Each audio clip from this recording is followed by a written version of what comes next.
Assalamualaikum warahmatullahi wabarakatuh.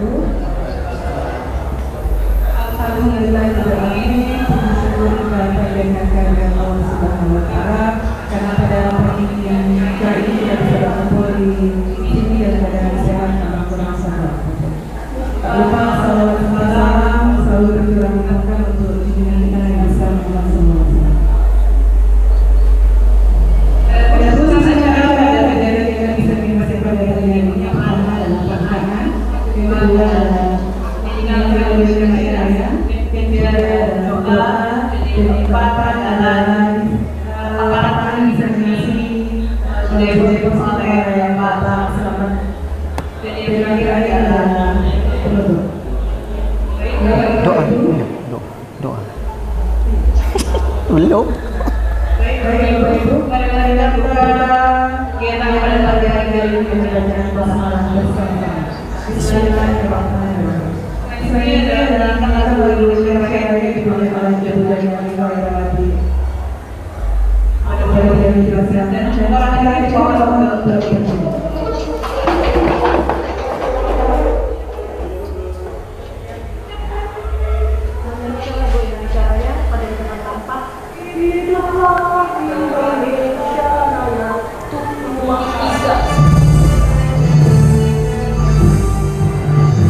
Indonesia, tanah airku, tanah tumpah darahku.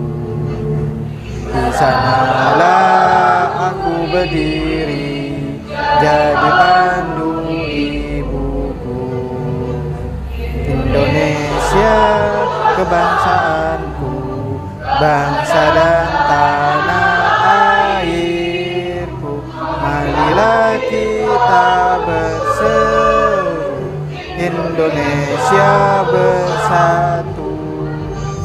Hiduplah tanahku, hiduplah negeriku, bangsaku, rakyatku semuanya.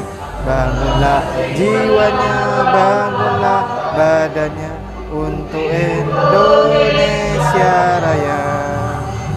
Indonesia Raya, merdeka, merdeka, tanahku, negeriku yang ku cinta. Indonesia Raya, merdeka, merdeka, hiduplah Indonesia Raya. Indonesia Raya, merdeka, merdeka, tanahku, negeriku yang ku cinta. Indonesia Raya, merdeka, merdeka, hiduplah Indonesia Raya. Hadirin mohon duduk kembali. Doa dulu. Enggak. Selanjutnya adalah doa yang akan dipimpin oleh Bapak Gatot kepada Pak Gatot, dipersilakan.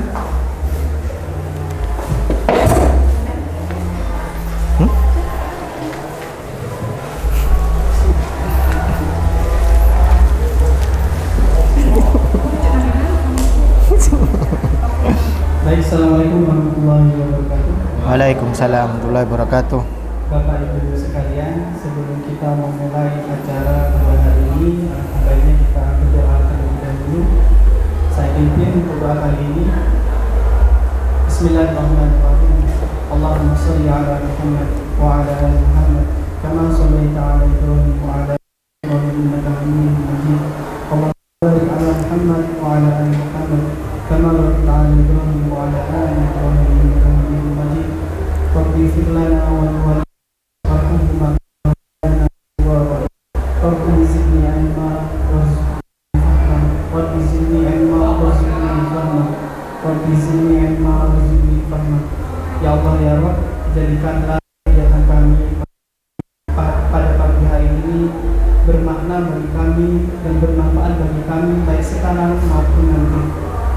Rabbana hab lana min azwajina wa dzurriyyatina qurrata a'yun waj'alna lil muttaqina imama. Rabbana atina fid dunya hasanah wa fil akhirati hasanah wa qina adzabannar. Wa sallallahu ala nabiyyina Muhammad wa ala alihi wasallam. Subhana rabbil izzati amma yasifun.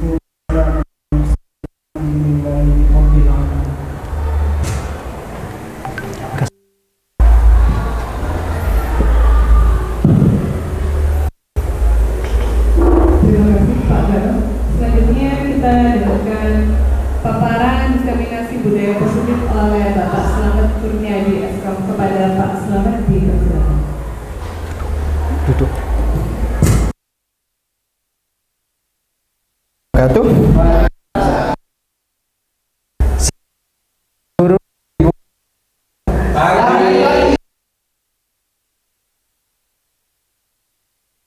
memaparkan positif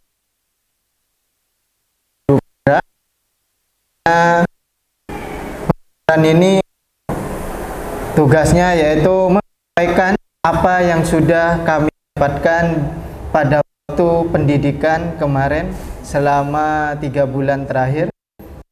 Jadi kami akan memberikan, tapi bukan menggurui, cuma untuk semuanya warga sekolah SMK 1 Maesan agar bersama-sama ada perubahan.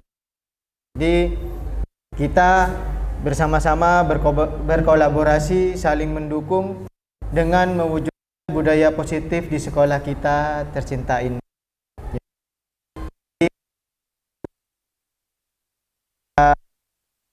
Ikuti bersama-sama apa yang sudah saya dapatkan. Mohon maaf sekali lagi, bukan menggurui tetapi hanya memberi pengetahuan saja apa yang kami dapat. Dapat karena tumbuh sesuai kodratnya sendiri. Jadi hanya dapat merawat dan menuntun tumbuhnya kodrat. Jadi persepsi awal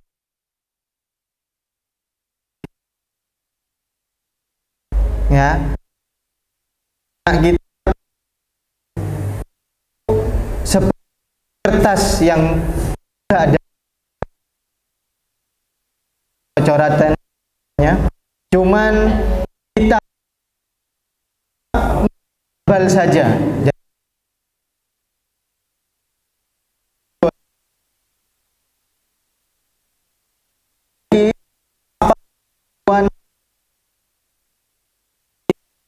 Harus ini film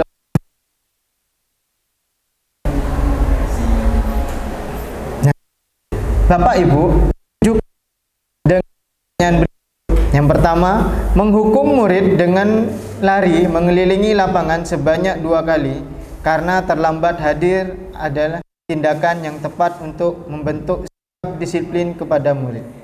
Setuju apa tidak Ibu? Bapak?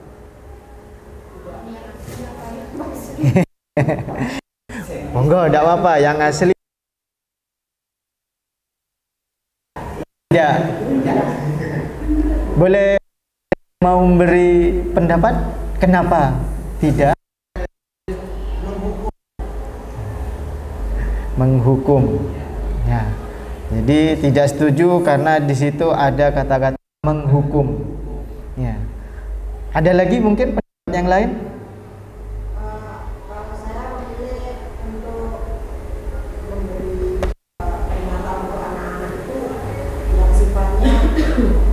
Bermanfaat.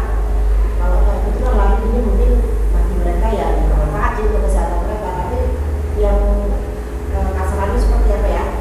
Pekerjaan yang sosial gitu loh, yang kira-kira nanti bisa dengan mereka terlambat dan ini mereka tuh masih bermanfaat di situ. Misalnya kalau saya sih milihnya bersihkan kamar mandi. Jadi pilihannya menghukumnya dengan membersihkan kamar mandi. Ya. Itu yang umum yang dapat menghukum murid dengan membersihkan kamar mandi, berlari. Jadi itu yang kita dapat kemarin ya. Oke, pertanyaan selanjutnya yaitu memberi penghargaan atau hadiah dapat meningkatkan motivasi belajar murid. Setuju Bapak Ibu? Ada yang setuju, ada yang tidak selalu. Mungkin bisa memberi pemaparannya biar yang lain juga paham.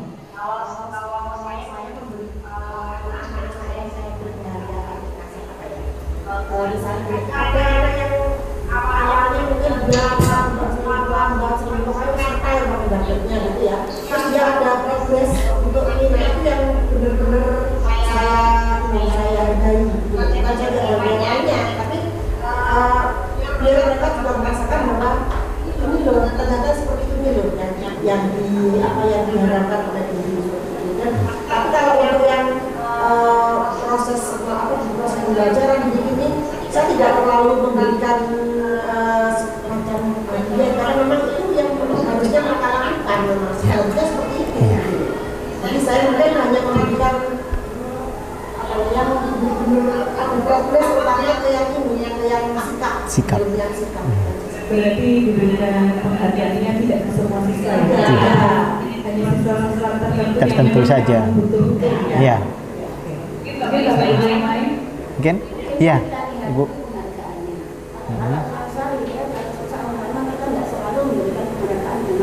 Untuk tapi verbal, kata-kata, ucapan terima kasih itu kan penghargaannya sama benda atau pujian diri. Benda aja. Oh iya, benar. Ya, seperti itu. Mungkin ada yang tidak setuju dengan penghargaan ini atau memberi hadiah kepada yang untuk memotivasi belajar mereka.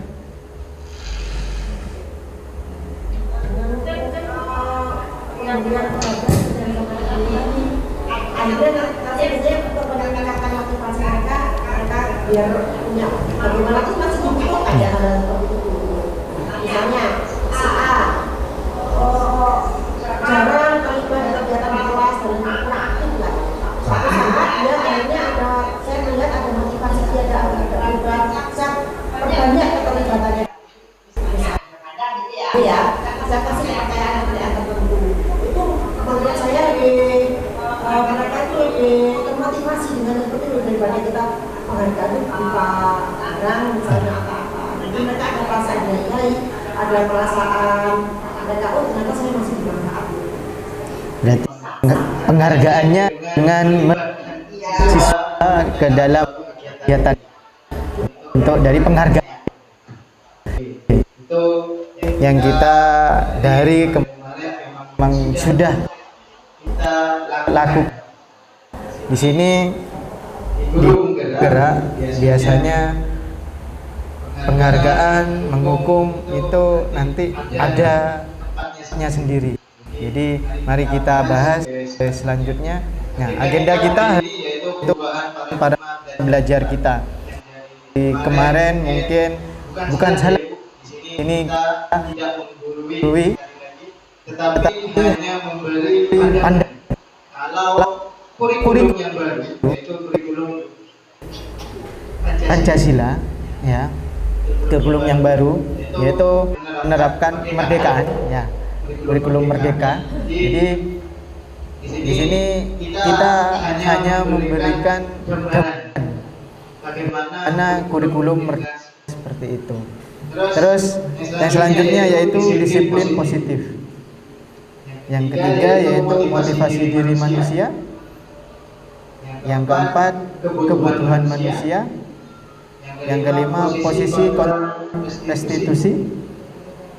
Yang keenam lingkungan aktif. Dan yang terakhir yaitu segitiga restitusi. Pertama yaitu adalah pembelajaran dengan paradigma baru. Pembelajaran dengan paradigma baru dirancang berdasarkan prinsip belajar yang terdiferensiasi sehingga setiap siswa belajar sesuai kebutuhan dari tahap perkembangan untuk mewujudkan profil belajar Pancasila. Jadi di sini ditegaskan yaitu di profil belajar Pancasila kita membuat atau mencari perkembangan atau kebutuhan siswa untuk dikembangkan. Di sini yang kita menuntun siswa apa yang mereka inginkan, apa yang mereka mampu. Jadi pelajaran di kurikulum yang baru profil belajar kita akan siswa benar-benar menjadi bermanfaat. Bukan hanya satu dua orang saja, tetapi dilibatkan semua berharap dapat bermanfaat atau menemukan ini potensi mereka. Jadi potensi mereka kita kembangkan. Ada 30 anak kita coba. 30 anak ini memang tidak pernah. Nah, kita yang mengembangkan semua. Apa yang mereka ingin, apa yang mereka butuhkan. Mari kita bersama-sama membuat atau memberikan kepada siswa. Seperti itu. Dan ini adalah filosofi pendidikan KHD atau menurut Ki Hajar Dewantara. Tujuan pendidikan adalah menuntun segala kekuatan kodrat yang ada pada anak agar mereka dapat mencapai keselamatan dan kebahagiaan yang setinggi-tingginya, baik sebagai manusia maupun sebagai anggota masyarakat. Dari filosofi ini mungkin ada yang mau ditanya sebelum saya lanjutkan, di mana di sini sudah jelas menurut KHD. Sudah paham Ibu? Karena kita harus menyamakan persepsi dulu. Iya. Iya. Iya. Oke.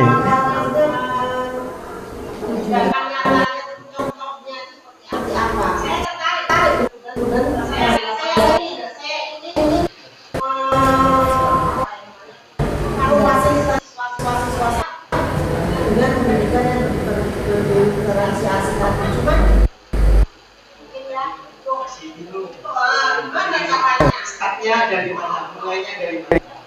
Nanti insya Allah di situ di slide kita itu ada nanti contoh video yang sudah definisi itu.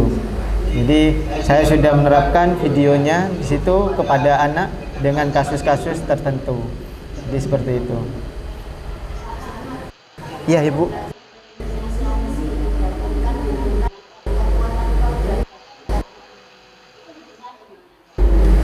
Oke, terima kasih. Pertanyaannya bagus sekali.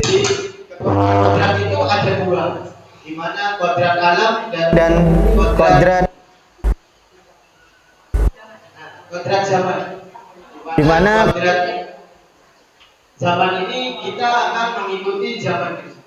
Di mana kalau dulu mungkin teknologi tidak terlalu dipakai. Sekarang untuk mengembangkan siswa, jadi kita arahkan ke digital sekarang Ibu. Jadi apa-apa sekarang sudah digitalisasi. Kita aja MPWP sudah digitalisasi yang terbaru dicampur dengan atau dijadikan satu dengan KTP. Jadi NIK. Jadi kita sudah terdaftar sebagai MPWP. Kita sudah daftar itu. Jadi yang sudah daftar tinggal verifikasi NIK-nya. Nah, itu zaman kita sudah berbeda dengan yang dulu. Mungkin saya waktu SD, SMP, teknologi hanya sekedar pengetahuan saja Ibu.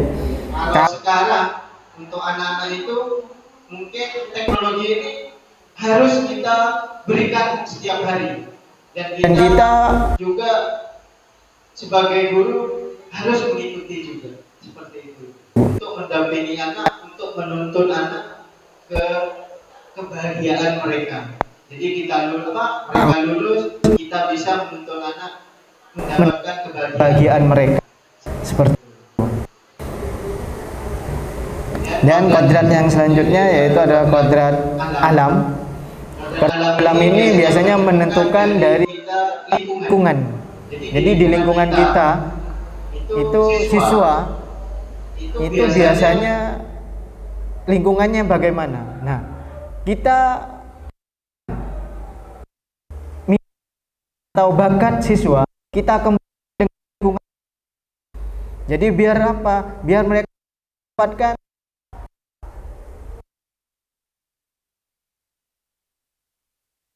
bakat itu kita bermanfaat.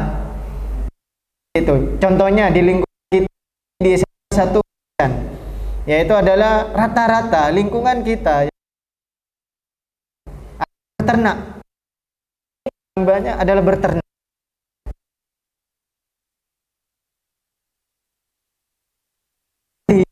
Anak ya,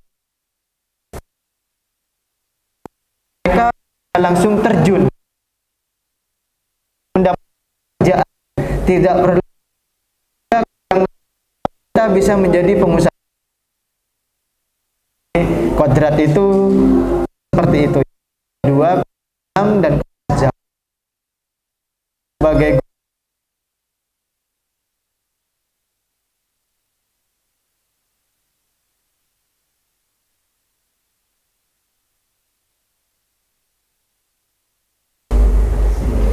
Oke, terima kasih. Kita lanjut lagi. Filosofi pendidikan KHD yang seorang guru kita diibarat sebagai seorang petani ya, yang memiliki peranan penting, di mana kita kalau bertani sebagai petani itu adalah petaninya itu adalah hal yang paling penting. Karena kalau tidak ada petani, tumbuhannya mungkin tidak akan menanam padi, mungkin seperti itu. Guru di situ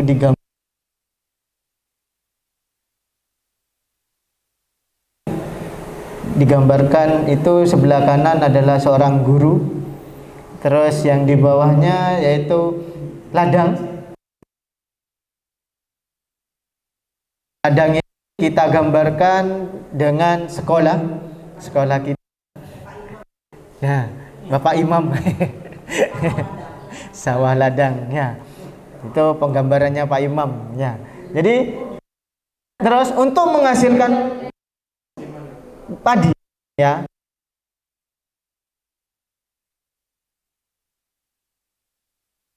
dan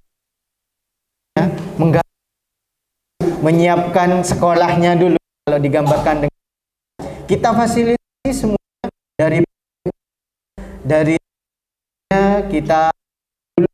kita siapkan. Kalau di sekolah siapkan dulu kelas-kelasnya sebelum penerimaan siswa baru seperti sebentar lagi PSB. Jadi kita siapkan dulu fasilitas-fasilitas yang akan mendapatkan. Jadi kita siapkan, kita kelola dulu apa saja yang mereka butuhkan, perlengkapan-perlengkapannya. Di setiap jurusan pasti akan memiliki persiapan-persiapan masing-masing yang dibutuhkan.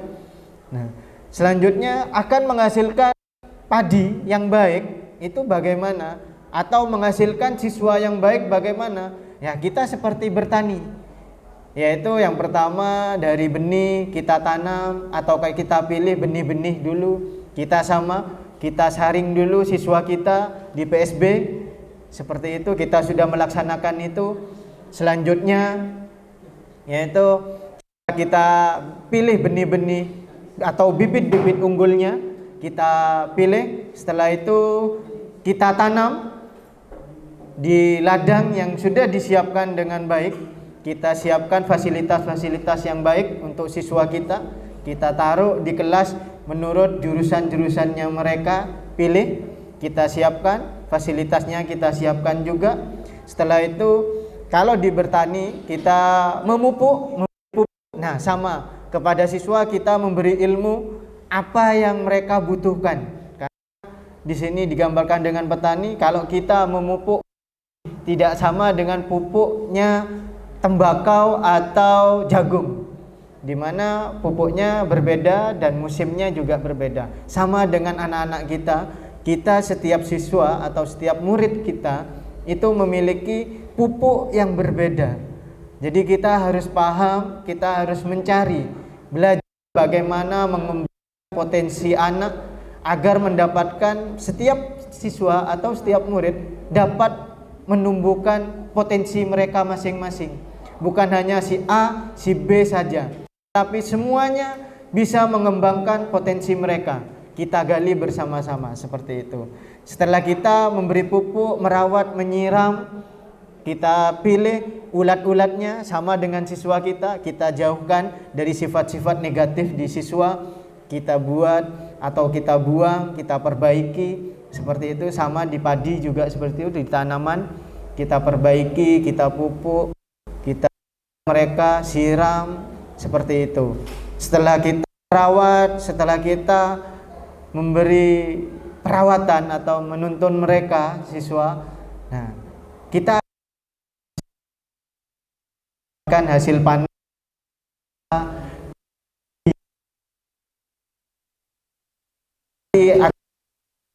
dengan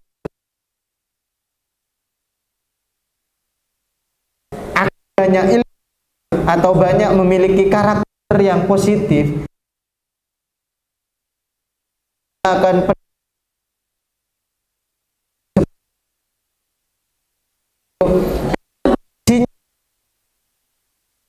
untuk masuk untuk dengan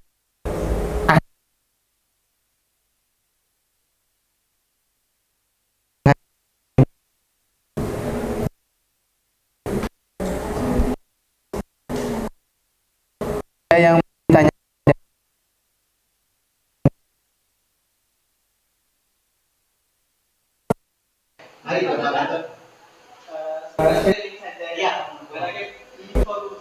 Ya, benar, sama-sama belajar. Jadi kalau dilihat dari filosofi belajar dewasa tadi, saya setuju kita lakukan pertama dari disiplin. Jadi cuma yang menjadi kendala kita itu ketika kita itu tidak ada lagi. Karena kenapa? Waktu penerima suara tadi dijelaskan, kita nggak bisa memerintah. Siapapun nggak bisa. Tidak sudah kita temui anak kelas 3 atau kelas 11 yang sudah ada di sini. Itu mereka passion mungkin bisa jadi di montir. Kenapa dia bisa mencapai gaji ataupun jurusan peternakan? Dia nggak ada sekolah lagi. Jadi dia udah daftar di sini. Artinya anak-anak yang benar-benar memiliki bakat dan ingin masuk TKJ karena terasi lagi. Ya, benar. Ya. Jadi menurut saya filosofinya sudah bagus. Cuma Penerapan. Jadi banyak yang terjadi seperti itu. Ya, benar Bapak Ketua.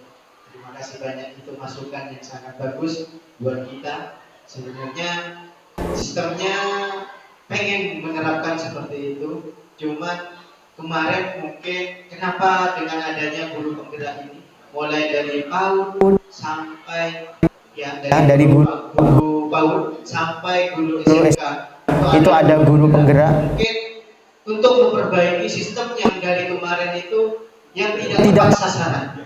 Jadi sekolah atau siswa mau memilih sekolah atau mengembangkan diri, mereka dari SD atau dari PAUD saja, kalau jadi kemarinnya mungkin tidak diarahkan oleh guru-gurunya, mungkin ya bisa jadi belum paham dengan filosofi ini mungkin Bapak, Ibu, atau mungkin memang sepenting siswa lulus masuk mana terserah, mungkin seperti itu.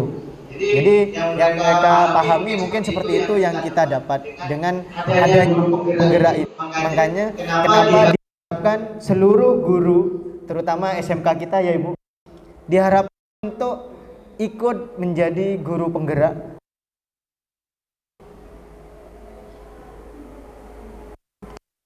atau membantu memperbaiki sistem yang sudah kemarin belum berjalan. Kita perbaiki bersama-sama dengan guru penggerak yang mulai dari PAUD, TK, SD, SMP, SMA, SMK. Nah, kalau kita satu pemahaman, mungkin yang seperti Bapak Gatot bilang tadi, siswa tidak akan salah milih sekolah. Karena apa? Mungkin dari SMP tidak paham kemarin, gurunya tidak mengarahkan. Kalau kita sekolah di jurusan TIK itu arahannya seperti apa, kemampuan yang harus mereka miliki seperti apa, mungkin itu yang belum mereka arahkan. Insya Allah dengan adanya guru penggerak ini, mereka guru-guru SMP juga akan belajar untuk menuntun siswa mendapatkan sekolah atau sesuai dengan kemampuan mereka, seperti itu. Jadi kita doakan saja ke depannya semoga dengan adanya guru penggerak ini bisa memperbaiki atau memperbagus lagi sistem pendidikan kita, seperti itu. Mungkin ada lagi? Iya. Sama terkait lanjutan itu juga mungkin dari sarana. Iya. Mungkin salah satu tidak pakai terapkan, sedangkan gimana peran guru penggerak untuk ya meminimalisir ketika yang ladang satu menggunakan cangkul agar dapat istilahnya sama lah dengan yang pakai terapkan, kan mungkin lebih membutuhkan waktu yang lebih banyak yang pakai cangkul ketika yang menggunakan terapkan. Oke, itu bagus sekali, pertanyaannya sangat bagus. Jadi di sini kalau kita anggaplah kalah saing dengan teknologi yang sudah ada. Nah, di sini sudah Ibu Lis tadi dipertanyakan kodrat. Bagaimana sih kodrat itu? Nah, kodrat itu kan ada dua tadi, kodrat alam dan kodrat zaman. Di mana kodrat zaman ini yaitu adalah perkembangan sekarang. Memang perkembangan sekarang teknologi itu sangat cepat, apalagi di pertanian. Yang namanya traktor itu kalau di luar negeri kita itu sudah kalah jauh. Di luar negeri itu sudah tanpa awak. Petaninya dulu duduk di pinggir, traktornya berjalan sendiri. Sedangkan kita masih mencangkul. Nah, bagaimana tugas kita? Itulah sebagai guru kita bukan hanya sebagai guru penggerak saja, guru penggeraknya sebagai tempat wadah kita berkumpul bersama. Benar ya Bu Sofi? Kita berkumpul, belajar bersama bagaimana mengembangkan teknologi ini agar sampai kepada siswa kita. Dengan adanya inovasi-inovasi guru, bagaimana kita mengembangkan dengan cangkul itu meminimalisir lama jangka waktunya. Kalau kita mencangkul 5 hari dengan manual, nah dengan alat cangkul yang kita punya, tetapi kalau kita berinovasi di zaman, nah siapa tahu dengan cangkul itu kita gerakkan dengan motor, cangkulnya yang bergerak otomatis, mungkin seperti itu. Nah kita guru dengan hanya menuntun berkembang, kita wajib berkembang juga, yaitu mengikuti zaman. Makanya kita harus sama-sama berkembang, sama-sama belajar, dan sama-sama berkolaborasi. Sama seperti kita, jurusan kita itu kalau berkolaborasi dengan semua jurusan, insya Allah sekolah kita juga akan maju. Sekolah kita akan juga menjadi contoh dari sekolah-sekolah lain. Mungkin itu ya Bu ya. Dari inovasi-inovasi kita, dari peternakan dengan guru TI, TKJ mungkin bisa berkolaborasi nanti ya. Dari Unggas ataupun dari Ruminan kita bisa berkolaborasi. Apa yang mereka inginkan, monggo bekerja sama dengan guru-guru TI. Di seperti itu. Jadi mungkin memang tugas kita Ibu. Jadi kita memang sudah tertinggal jauh dengan negara-negara maju di situ. Karena Itu. memang sebagian sarana prasarana itu memang tidak bisa digantikan dengan inovasi sekalipun gitu. Karena Iya. memang mungkin butuh. Iya. Mungkin mari Bu. Fasilitas paling yang disampaikan guru juga dan saya juga merasakan. Iya. Iya. Persoalan teknologi yang dasar saja gitu. Untuk pencapaian fasilitas praktek. Praktek, iya. Kita masih belum. Itu kan apa ya? Saya mestinya misalnya seperti saya, anak-anak itu bisa belajar vaksin misalnya. Satu anak sekian ayam. Cuman saya kan bisa maksimal satu anak cuma vaksin 3 ekor gitu saja. Jadi kan menurut kita ini kan metodenya, kecepatannya, segala macam harus digunakan. Itu karena apa saya nggak bisa pelihara yang lebih banyak karena saya nggak cukup gitu. Nggak bisa mungkin ada satu teknologi di situ. Misalnya demikian dikatakan akan salah standar pengawasan tetap seperti itu dengan semua teknologi kita bikin cross-cross. Biaya untuk cross-cross, biaya yang didatangkan dan benar. Benar. Apa yang kadang-kadang kita pengen ada teman-teman di SMA lain, anak-anak skill, anak-anak di sana itu sudah luar biasa gitu.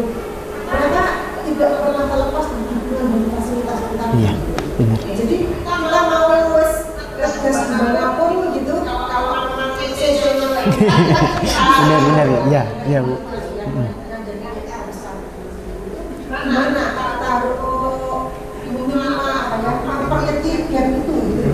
Lagi berada seperti apa Ya. Jadi mau nambah?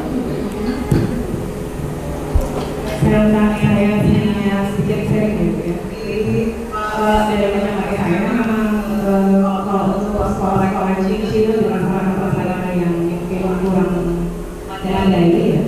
Caranya buat kecil-kecil ya, biar berbeda dari sekolah-sekolah rekoleksi adalah ya kita pasti bisa mengajarkan mungkin di luar ini kita bisa mengajarkan dulu atau mungkin di dalam kerajaan tapi mungkin di skala kecil jadi selalu jangan-jangannya. Kemudian mungkin sekolah juga harus berkeluarga inovasi karena memang bagian dari keluarga kita juga bagaimana caranya biar dengan sekolah-sekolah yang maju yang lainnya. Kalau saya itu. Kemudian ada lanjutan masalah berikutnya. Gimana Ibu? Oke, kita lanjutkan yaitu tanggung jawab guru. Nah, yang pertama yaitu menciptakan suatu lingkungan positif yang terdiri dari warga sekolah saling mendukung, saling belajar, saling bekerja sama. Tercipta yang kedua, tercipta kebiasaan baik, tumbuh menjadi karakter baik warga sekolah kita. Yang ketiga, karakter kebiasaan baik akan membentuk sebuah budaya positif. Nah, ini tanggung jawab kita yaitu sesama warga. Tidak boleh ada gap-gap yang seperti tadi itu. Kita harus bekerja sama. Ada yang mampu, ada yang bisa. Mari kita bersama-sama memajukan sekolah kita, terutama memberi motivasi buat anak-anak kita. Saling bekerja sama, berkolaborasi antar jurusan. Jadi tidak ada yang namanya si jurusan A, B, C, yang ini lebih besar, lebih kecil. Tidak ada. Kita bersama-sama memajukan siswa, memajukan sekolah kita. Itu tujuan kita. Seperti itu. Selanjutnya, oke, Bapak Ibu, mari. Bagaimana sekolah impian kita? Kita sebagai guru pasti ingin atau memiliki impian-impian sekolah kita. Sebelum siswa yang memikirkan, alangkah baiknya kita yang memikirkan dulu bagaimana sekolah yang kita inginkan. Mari Bapak Ibu sejenak kita pejamkan mata, ya.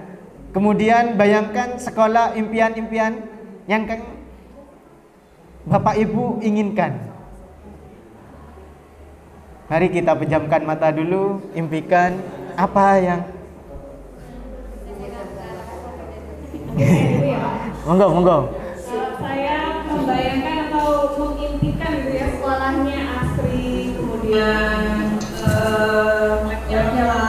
peralatannya ada, kemudian di ruangan, yang mengajar bergembira boleh kita asal perasaan gitu ya.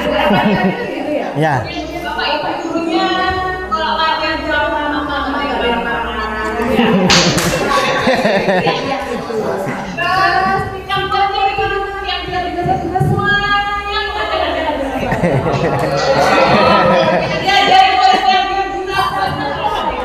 Alhamdulillah.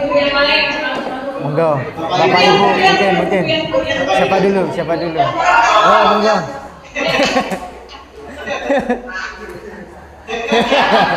Monggo Ibu. Bagaimana suasana yang Ibu inginkan? Mari kita saling sharing. Siapa tahu bisa saling membantu.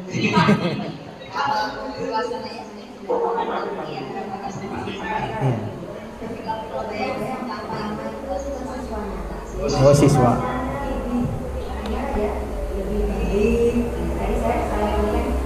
pejamkan mata Bu, masih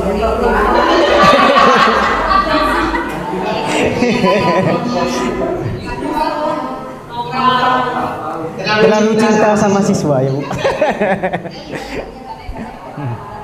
Iya. Iya, benar. Kurang. Iya. Ibu Niken. Iya.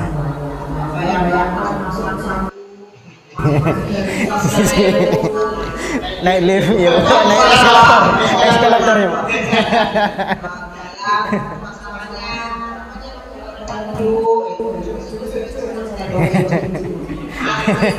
Asri. Fasilitas sekolahnya juga mendukungnya. Kita nggak mungkin fasilitas siswa sampai ke sama setidaknya apa ya bisa lah satu orang siswa sesuai dengan kapasitas. Terus suasana sekolahnya antara teman tua dengan anak sudah Ya.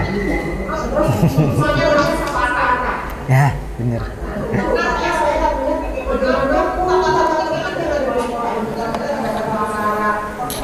Nah, benar. Yang sikap siswa itu supaya antara saya dia Pak Sahabat misalnya tapi dengan orang kita yang sikap itu kita sudah ada pegangannya. Iya. Iya.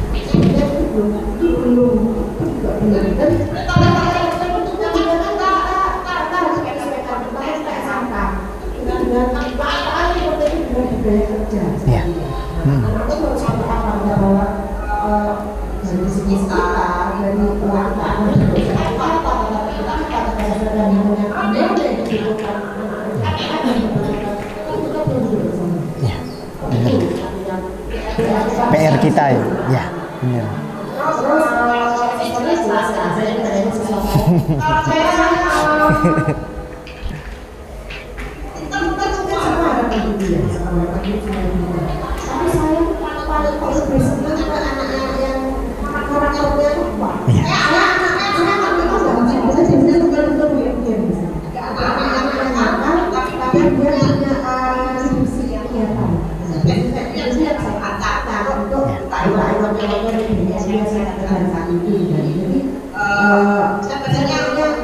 Saya itu bersikapnya Ya. bisa adaptif dengan yang sampai apa yang dibutuhkan itu misalnya ya sampai apa sekarang dibutuhkan itu hanya adaptif kalau sikap dan ya Ya.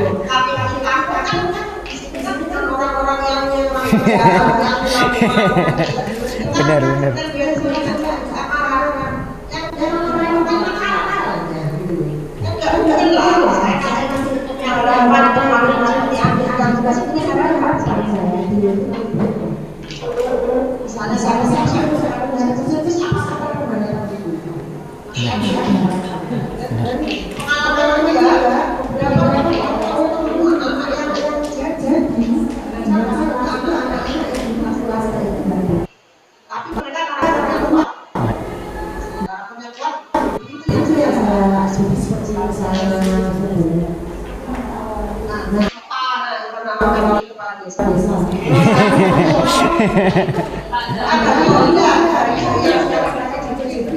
Oh iya.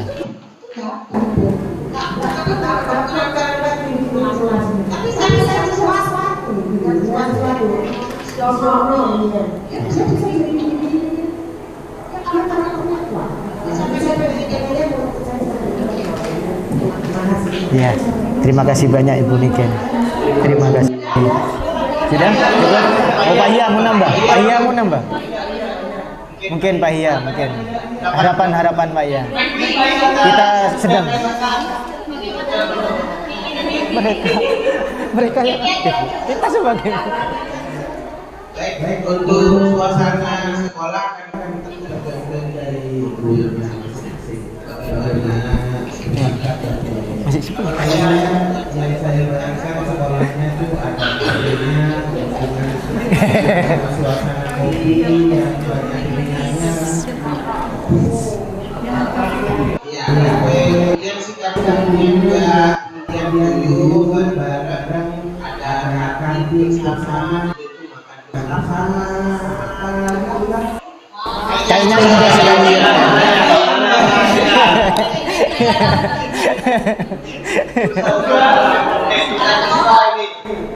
kemudian sikapkan murid-muridnya itu kan tergantung dari pemasukannya murid-murid. Minimal sifatnya dari pendekatannya. Terus sikap murid berinteraksi sama ke guru-gurunya juga dengan sikap sopan, santun dan sebagainya yang penting bisa. Karena itu beberapa kali saya sering saya melakukan survei ke siswa-siswa menanyakan sebenarnya kamu tuh mau masuk di sekolah mana, jurusan mana. rata-rata Paling banyak itu hanya 30% dari tiap jurusan yang memang mau masuk jurusan sesuai. Dalam hal ini TKJ. Selain lebih dari itu, ada yang beralasan dengan mengikuti temannya, ada yang beralasan dipaksa orang tuanya dan sebagainya. Dan itu adalah salah satu penyebab murid itu menjadi murid malas. Itu adalah salah satu penyebab mungkin saya lihat seperti itu. Ini saja yang bisa saya bandingkan. Oke, terima kasih. Dari semua guru-guru hebat ini, harapan-harapannya sangat bagus, sangat baik. Yaitu adalah menyiapkan siswa-siswa yang berkarakter baik. Nah, di pembahasan kita itu kita akan membahas memang dengan karakter bagaimana membentuk karakter siswa yang baik. Makanya dari itu kita ikut di guru itu untuk menyamakan persepsi kita bagaimana sekolah kita ke depannya. Mungkin insya Allah besok ya Bu Sofi kita akan membahas visi kita ke depan untuk jangka pendek, jangka panjang, biar satu suara kita bahas bersama apa yang kita inginkan, apa yang akan kita lakukan. Mari kalau ada pembentukan visi misi sekolah, mari kita terlibat semuanya. Bagaimana kita pecahkan masalah-masalah kita di sekolah kita agar menjadi sekolah kita tercinta ini menjadi lebih baik lagi. Seperti itu. Terima kasih Bapak Ibu dari gambaran-gambaran impian-impian sekolah yang digambarkan tadi. Oke, yang selanjutnya untuk membentuk karakter yang baik yang kita harapkan dari siswa, yaitu yang pertama adalah disiplin positif. Apa sih disiplin positif ini? Ada yang paham? Mungkin ada yang mau memberikan pendapatnya?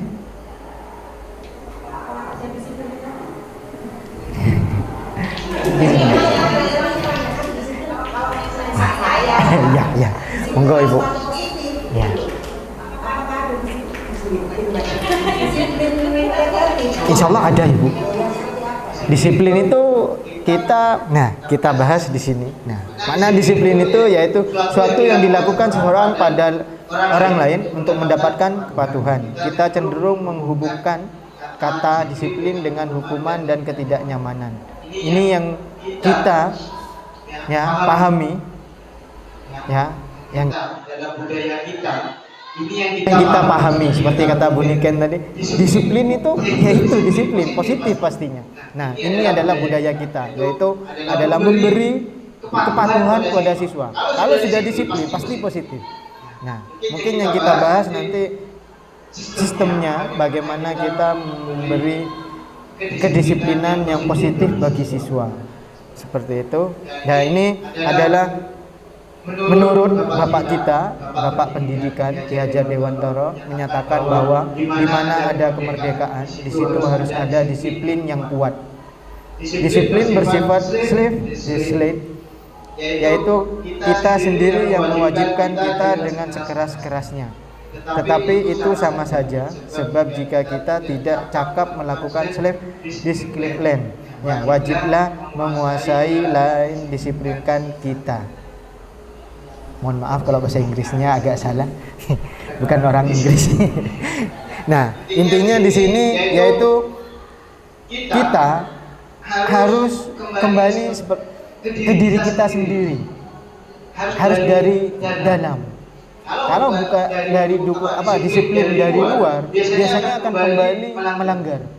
Tidak akan patuh Lagi, kalau tidak ada si ibu A, ya melanggar lagi. Kalau tidak ada bapak B, akan melanggar lagi mereka. Disiplinnya akan berkurang. Biasanya seperti itu. Makanya dibutuhkan disiplin dari diri sendiri. Seperti itu. Itu menurut Bapak kita Pendidikan Ki Hajar Dewantara pendapatnya. Nah, disiplin positif merupakan salah satu cara menerapkan disiplin yang bertujuan untuk menumbuhkan kesadaran serta memberdayakan anak atau siswa untuk melakukan sesuatu tanpa sogokan, ancaman maupun hukuman. Nah, di sini yang kita harapkan yaitu tanpa adanya sogokan, adanya ancaman maupun hukuman kepada siswa kita, mereka sudah disiplin. Sebagai pendidik, tujuan kita adalah menciptakan murid yang merdeka. Syarat utamanya adalah disiplin diri, sehingga mereka berperilaku sesuai nilai-nilai kebajikan dan memiliki motivasi intrinsik, yaitu motivasi dari dalam mereka sendiri. Jadi kita harus bisa menanamkan siswa disiplin itu dari dalam. Bagaimana caranya? Jangan sampai kita ya seperti itu lagi, kita kembali ke sogokan, ancaman dan hukuman. Boleh sewaktu-waktu mungkin di hal-hal hukuman itu memang perlu. Di negara kita karena negara hukum, makanya masih ada hukum. Mungkin yang besar-besar mungkin kita membutuhkan hukuman, ancaman mungkin. Tapi untuk yang ringan-ringan, kita mulai dari yang ringan-ringan dulu. Kita buat mereka sadar diri, disiplin diri. Yaitu contoh kita yang kita inginkan yang sederhana, yaitu sholat. Nah, sholat duhur mereka masih perlu kita oyak-oyak, kita perlu jadwal masih. Seharusnya kalau dari diri mereka sendiri, setelah mendengar adzan, tidak perlu kita oyak anak-anak di kelas, ayo sholat. Pengennya kita yaitu adzan terdengar sudah berkumpul di musola semuanya. Inginnya kita semua, itu harapan kita. Makanya dari itu mari kita bersama-sama menanamkan nilai-nilai kebajikan atau memberi motivasi dari dalam diri mereka sendiri. Bagaimana kita belajar bersama-sama. Yang selanjutnya yaitu kebutuhan dasar manusia.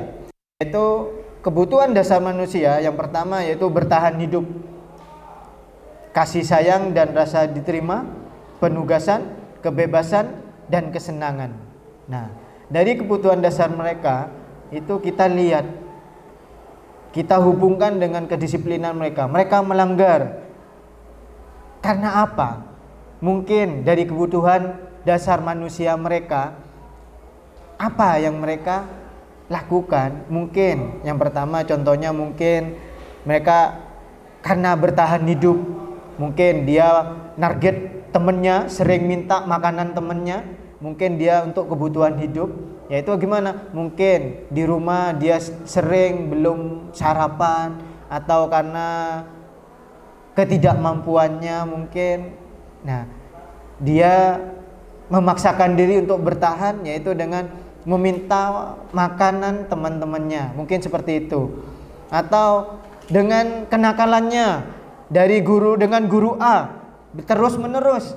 Nah, mungkin dengan itu mencari perhatian atau kasih sayang dari guru A, mungkin seperti itu. Atau dari penugasan, ya, Jadi sering mereka melanggar karena ingin mereka penugasan untuk mereka, karena ingin dari dalam diri kebutuhan mereka atau kebebasan mereka. Mereka melanggar, mereka ingin bebas, merdeka untuk dirinya sendiri. Makanya mereka melanggar aturan-aturan yang sudah kita buat. Mungkin seperti itu. Mereka merasa saya butuh kebebasan. Saya di rumah sudah tidak boleh A, tidak boleh B, di sekolah tidak boleh A, tidak boleh B. Saya ingin melanggar, saya ingin ini. Makanya mereka terkena permasalahan seperti itu. Mari bersama-sama untuk menangani siswa kita pelajari bersama-sama dasar manusia ini, kita pegang untuk mencari kesalahan siswa ini. Kenapa siswa ini melanggar? Sering telat, kenapa dia telat? Kenapa dia sering melanggar aturan-aturan yang kita sudah tetapkan atau kita sudah buat? Seperti itu. Ini kebutuhan yang harus kita pegang sebagai guru untuk meminimalisir siswa-siswa kita melanggar peraturan. Seperti itu. Oke, selanjutnya 5 posisi kontrol restitusi.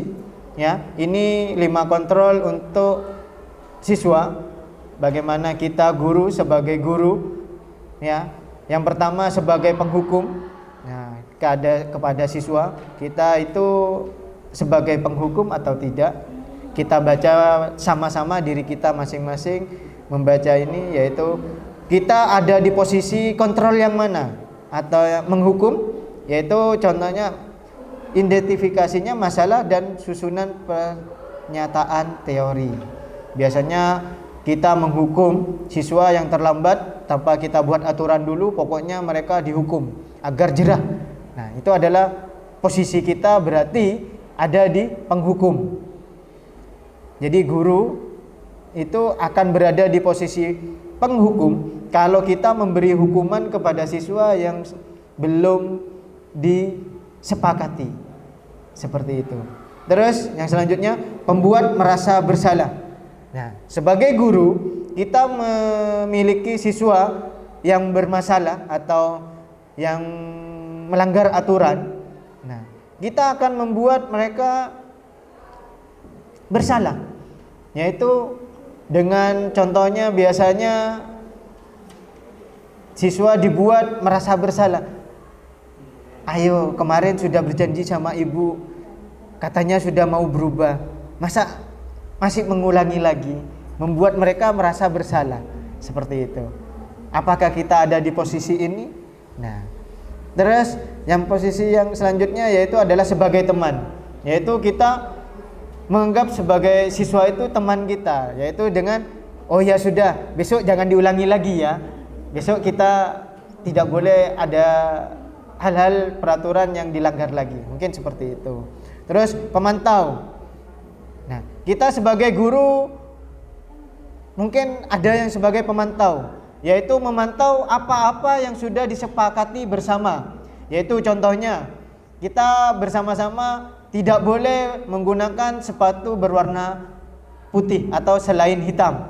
Nah, kita pantau, kita memberi peringatan-peringatan kepada siswa. Nah, posisi kita itu ada di pemantau.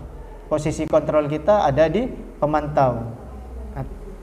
Terus selanjutnya kalau kita ada di posisi kontrol manajemen, ya, manajer, yaitu kita menanyakan atau menggunakan ya hal-hal yang bukan dari 4 tadi, yaitu menanyakan dulu kenapa sampai melanggar, kita stabilkan dulu mereka, samakan dengan kita dulu. Setelah itu baru ditanya keyakinan kita atau peraturan yang kita buat bersama. Setelah itu apakah mereka mau memperbaiki, seperti itu. Itu adalah tingkatan berada di manajer. Nah, ini yang kita harapkan, yang kita dapat dari guru penggerak. Diharapkan guru-guru itu berada di posisi kontrol manajer. Jadi di mana semua guru bisa berada di posisi manajer. Selanjutnya yaitu motivasi perilaku manusia. Motivasi merupakan dorongan yang timbul pada diri seseorang secara sadar atau tidak sadar untuk melakukan suatu tindakan dengan tujuan tertentu. Yang pertama yaitu menghindari ketidaknyamanan dan hukuman. Itu biasanya siswa kita, murid melakukan disiplin diri karena takut dihukum. Ya, ini adalah tingkat terendah dari motivasi perilaku manusia. Jadi kalau ada siswa sudah atau kita sendiri merasa takut dengan hukuman, itu adalah tingkatan terendah dari motivasi kita. Yang kedua yaitu untuk mendapatkan imbalan atau penghargaan dari orang lain, yaitu murid melakukan disiplin diri karena ia menginginkan imbalan atau penghargaan. Jadi motivasinya ini satu tingkat di atas motivasi yang pertama tadi, agak lebih tingkat lah untuk motivasi mereka. Terus motivasi yang selanjutnya yaitu untuk menjadi orang yang mereka inginkan dan menghargai diri sendiri dengan nilai yang mereka percaya. Jadi murid melakukan disiplin diri karena sadar akan nilai kebajikan dari dalam diri mereka sendiri, bukan dari paksaan orang lain atau dari eksternal, namun dari internal, dari diri mereka sendiri. Seperti itu. Motivasi yang paling tinggi itu adalah motivasi dari diri kita sendiri. Ya, konsep disiplin dengan identitas kegagalan atau gagal, yaitu dengan hukuman. Yang pertama yaitu hukuman, yaitu menyakitkan, tidak nyaman, murid takut, memaksa, murid menyembunyikan kesalahan, murid menjadi rendah diri. Itu adalah biasanya kalau kita mendisiplinkan menggunakan hukuman. Mereka merasakan menyakitkan, hukuman biasanya seperti itu. Terus yang selanjutnya yaitu kok tidak berubah. Terus ini yang apa setelah hukum? Ada di bukan sebelumnya. Bukan. Kan ada 4. Lupa. Ya. Jadi hukuman-hukuman ini yang biasanya sering kita buat ke siswa, mereka akan merasakan seperti ini, ya, merusak hubungan kita dengan siswa, pasti akan jengkel siswa, ya, seperti itu. Terus biasanya konsep disiplin dengan identitas sukses, ya, yaitu ada 2, yaitu konsekuensi. Yang pertama yaitu untuk penguatan jangka pendek, jadi memberi aturan-aturan kesepakatan bersama. Ya, itu untuk jangka pendek kita, perlu monitoring berkelanjutan.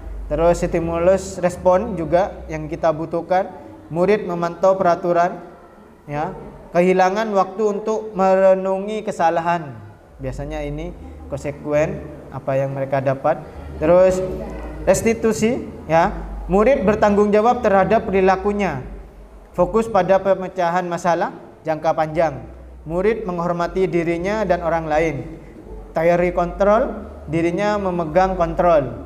Murid bersemangat memperbaiki kesalahan. Nah, selanjutnya pendekatan restitusi, yaitu adalah restitusi ada proses penciptakan kondisi bagi murid untuk memperbaiki kesalahan mereka, sehingga mereka bisa kembali kepada kelompok mereka dengan karakter yang lebih kuat. Ini menurut Gosen 2004, ya, di bukunya, ya. Ciri-ciri restitusi yaitu bukan menebus kesalahan, memperbaiki hubungan, tawaran bukan paksaan, menuntun untuk melihat keadaan diri, mencari kebutuhan dasar yang mendasari tindakan, fokus pada karakter bukan tindakan, menguatkan dan fokus pada solusi. Inilah ciri-ciri restitusi. Perbedaan contoh kasus, siswa yang tidak mengerjakan PR.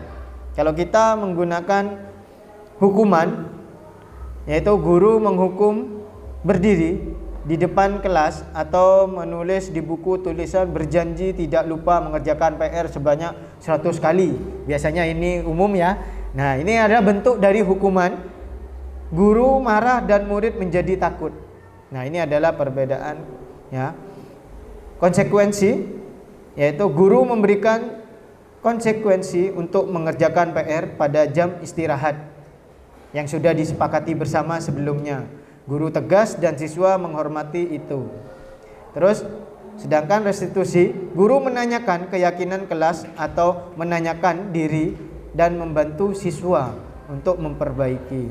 Guru terbuka, siswa menghormati dirinya dan orang lain. Jadi ini yang akan timbul kalau kita menggunakan restitusi apabila ada siswa yang tidak mengerjakan PR. Ini harapan kita kepada siswa. Terus 5 posisi kontrol. Di sini penghukum, pembuat merasa bersalah, teman, pemantau, manajer. Nah, ini yang sudah kita bahas tadi. Terus contoh penerapan 5 posisi kontrol. Di sini yang pertama itu penghukum. Kamu selalu saja tidak mengerjakan. Nah, ini adalah penghukum. Biasanya kata-kata itu yang sering diucapkan. Selalu patuh, ya, tidak mengerjakan, selalu saja.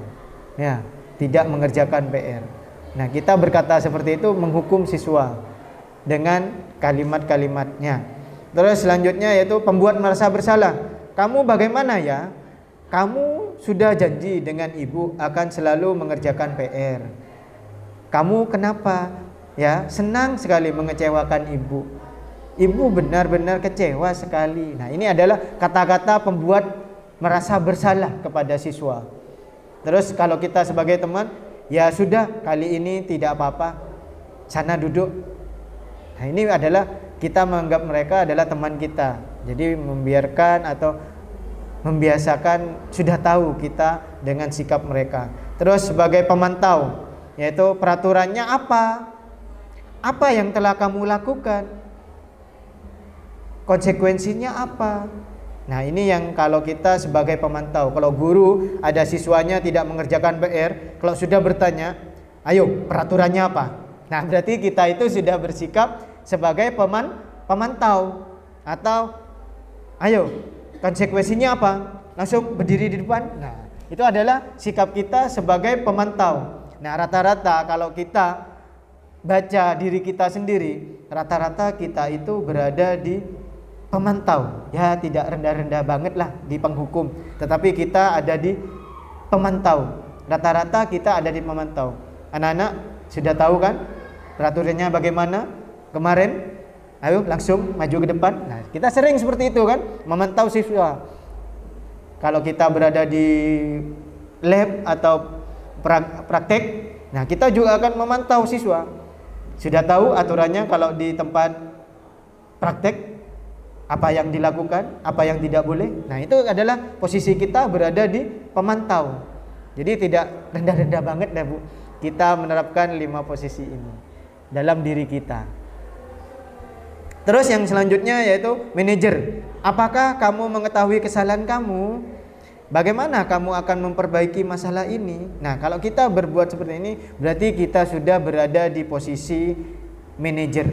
Nah, posisi manajer itu yang diharapkan pemerintah ada di guru, setiap guru, yaitu adalah berada di manajer. Terus selanjutnya yaitu kelas. Nah, ini setiap guru, meskipun bukan wali kelas, kita wajib menggunakan ya keyakinan kelas kepada siswa kita. Di setiap pelajaran kalian itu maunya bagaimana? Nah, kita buat kesepakatan kelas atau keyakinan kelas. Jadi istilahnya bukan peraturan lagi, tetapi yaitu keyakinan kelas. Mengapa kita memiliki peraturan tentang penggunaan masker dan mencuci tangan setiap saat? Nah, ini ada pertanyaan. Ya, mengapa kita memiliki peraturan tentang penggunaan helm pada saat mengendarai motor atau roda 2? Ini merupakan peraturan apa tidak? Nah, kalau yang contohnya ini adalah sebuah peraturan yang sudah ditetapkan oleh pemerintah yang membuat atau kita sepakati bersama tanpa kita ikut adil sepakat gitu.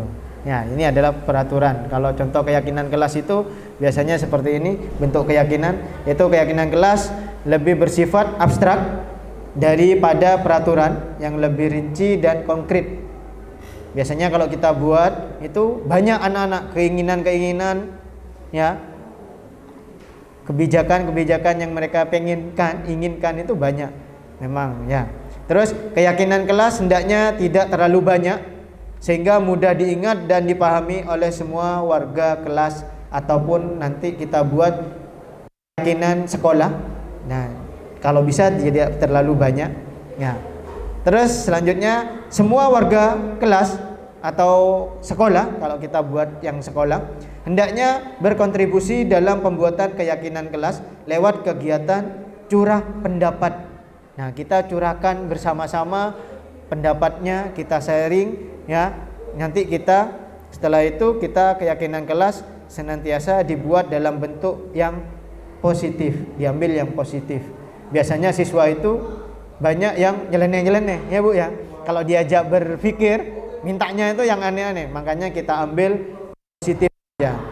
Terus keyakinan kelas sesuatu yang dapat diterapkan di lingkungan tersebut, jadi bisa diterapkan. Terus bersedia meninjau kembali keyakinan kelas dari waktu ke waktu, nanti bisa berubah Ibu.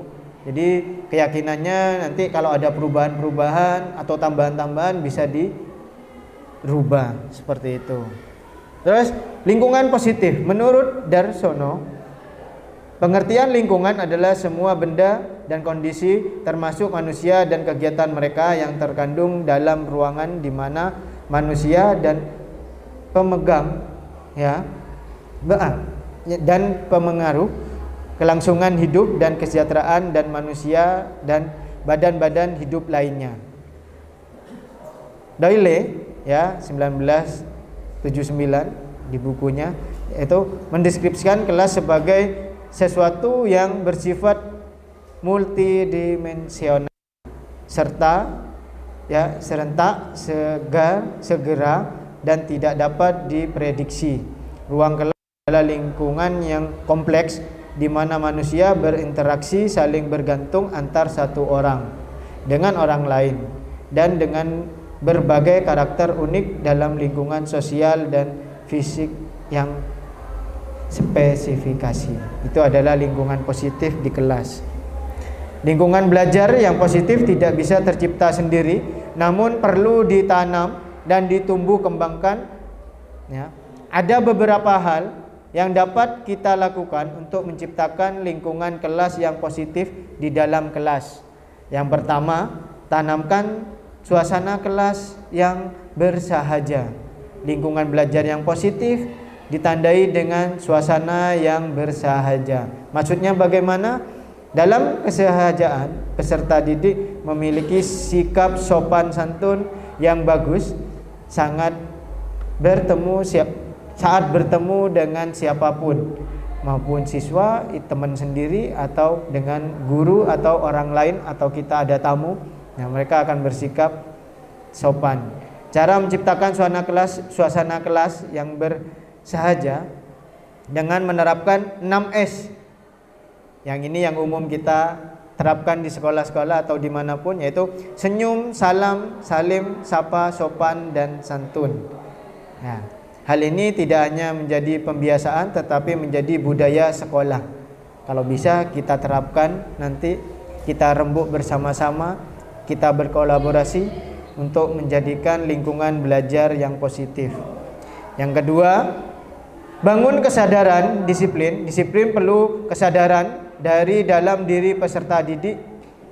Tanpa adanya kesadaran tertentu, penegak disiplin akan sulit. Kesadaran disiplin yang tinggi akan pembuatan peserta didik menjadi tertib dan teratur. Lingkungan seperti ini sangat cocok untuk membangun karakter peserta didik. Jadi kalau kita sudah bisa membuat disiplin, nah, peserta didik akan mudah kita bentuk karakternya seperti itu.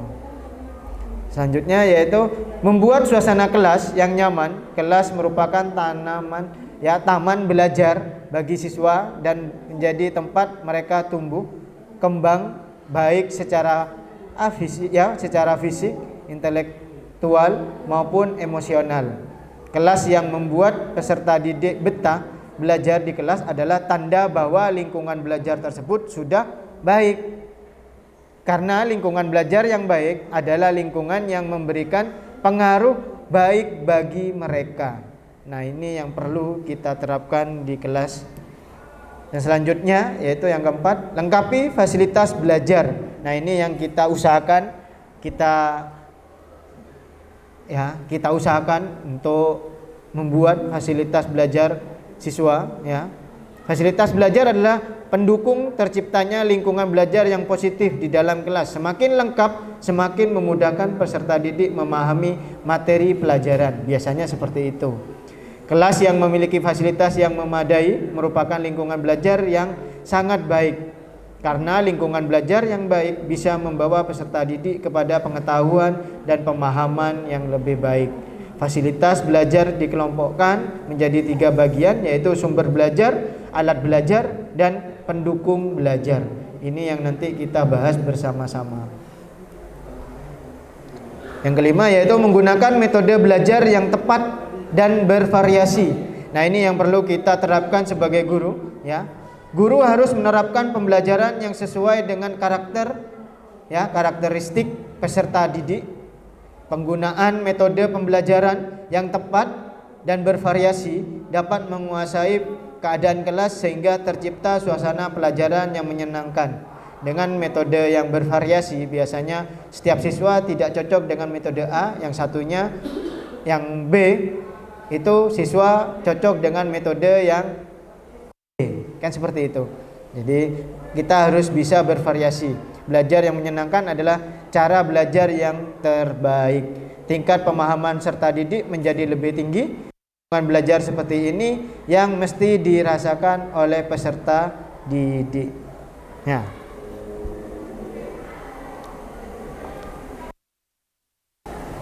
Selanjutnya yaitu yang terakhir, pada dasarnya peserta didik adalah pribadi yang ingin diperhatikan. Jadi pada dasarnya peserta didik itu ingin diperhatikan untuk membuat mereka merasa mengobrol. Dengan begitu kita memahami mereka. Kita sebagai seorang mesti yang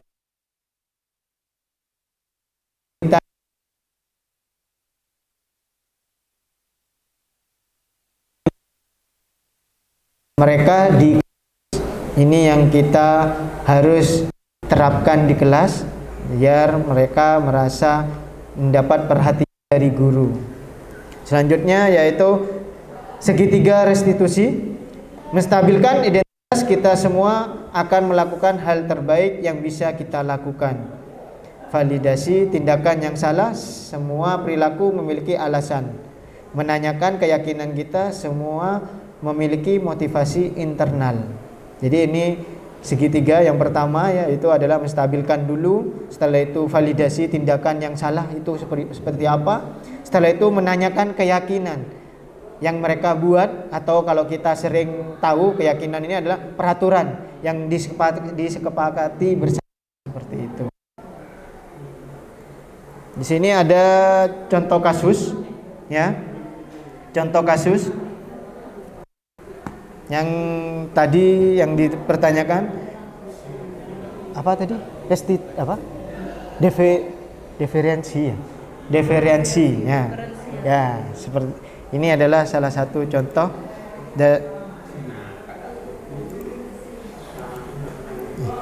udah mau? Kok error sebentar? Hah? Bisa kok. Sebentar.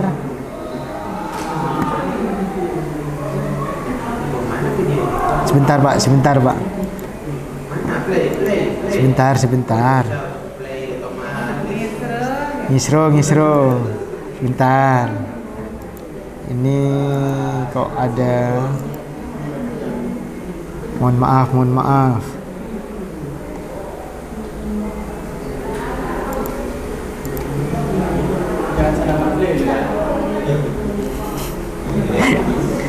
Panpis. Pernah gitu ya. Salah play ya. Iya, yang baru tuh yang play yang sebelumnya kan.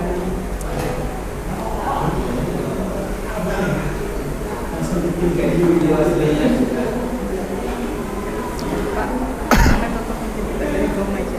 Bisa kok, ini bisa.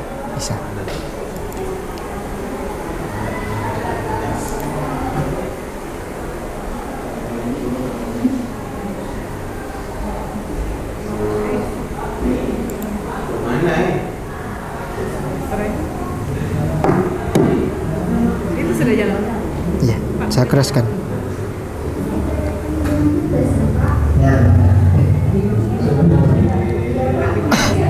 Iya, restitusi juga.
Ini adalah salah satu contoh praktek penerapan segitiga restitusi.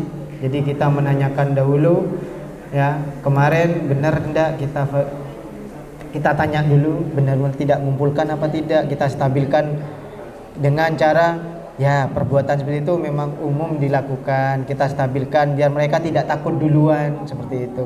Setelah itu kita tanya, nah, apa yang mengakibatkan mereka melanggar, seperti itu. Dan ini adalah tanggapan dari siswa apa yang sudah mereka dapatkan. Assalamualaikum warahmatullahi wabarakatuh. Saya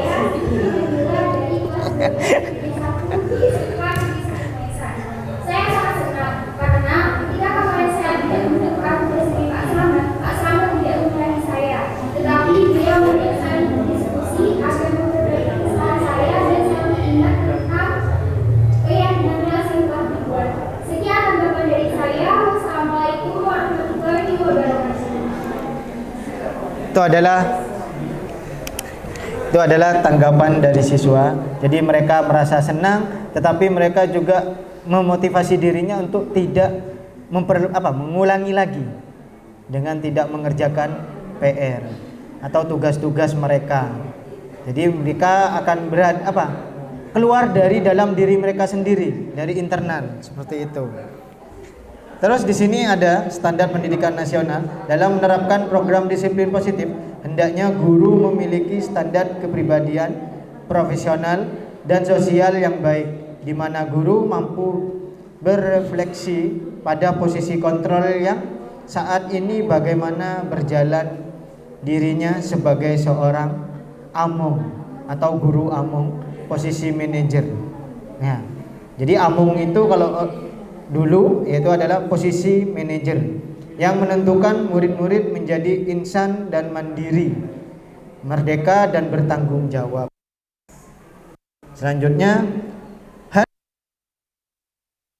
budaya positif adalah melakukan kolaborasi antar sekolah dengan wali murid. Nah, ini yang perlu kita ke depan, yaitu adalah berkolaborasi dengan wali murid.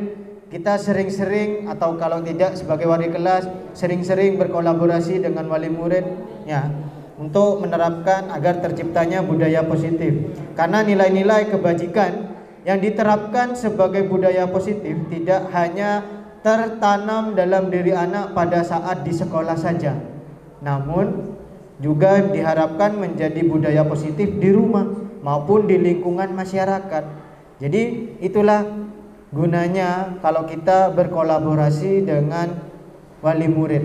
Mereka bisa terkontrol sama seperti di sekolah. Mereka menerapkan apa yang diterapkan di sekolah, juga menerapkan di rumah ataupun di lingkungan masyarakat. Jadi seperti itu harapannya. Oke, terima kasih sudah hadir Bapak Ibu guru yang hebat. Salam sehat dan bahagia. Guru bergerak, Indonesia maju. Terima kasih. Assalamualaikum warahmatullahi wabarakatuh.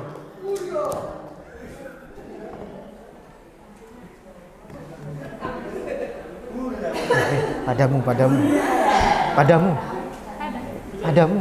Berdoa dulu. Belum, Pak? Belum. Iya. Iya. Baik, terima kasih. Sangat bagus sekali apa yang sudah disampaikan oleh Pak Sofian. Selanjutnya adalah menyanyi kepada diri persilakan dan kepada Bunda Himo untuk memimpin depan. Semoga Bapak Ibu tidak sebentar.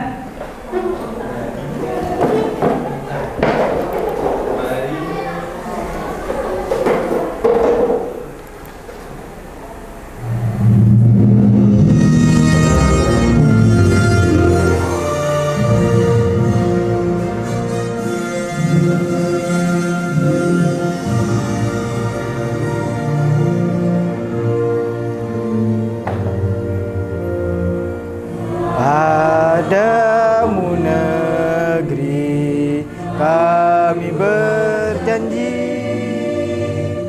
padamu negeri kami berbakti, padamu negeri kami mengabdi.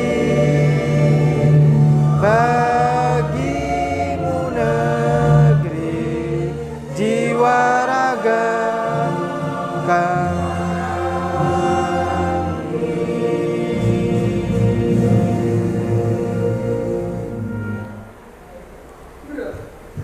Hadirin mohon duduk kembali.